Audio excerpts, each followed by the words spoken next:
नमस्कार, तुम्हा सर्वांचे स्वागत करते पुन्हा एका नवीन व्हिडिओमध्ये। तर आज आपण बघणार आहोत मसाला इडली।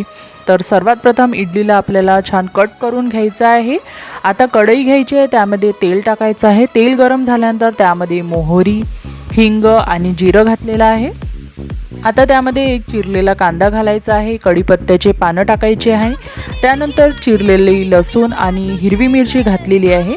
छान मिक्स करायचं आहे। छान परतल्यानंतर त्यामध्ये आपल्याला मसाले टाकायचे आहे। तर सर्वात प्रथम आपल्याला त्यामध्ये हळद घालायची आहे, त्यानंतर चवीपुरते मीठ टाकलेलं आहे, लाल मिरची पावडर, चाट मसाला, धना पावडर, आमचूर पावडर आणि थोडीशी साखर घालायची आणि पुन्हा छान मिक्स करायचं आहे। त्यानंतर त्यामध्ये कोथिंबीर घातलेली आहे आणि पुन्हा एकदा मिक्स केल्यानंतर जी कट केलेली इडली होती ती घातलेली आहे। आता पुन्हा त्याला छानपैकी मिक्स करायचं आणि बघा आपण वरून कोथिंबीर घालायची आणि आपली इडली बनवून तयार आहे। मसाला इडलीची रेसिपी खूप चविष्ट आणि लवकर होते, नक्की करून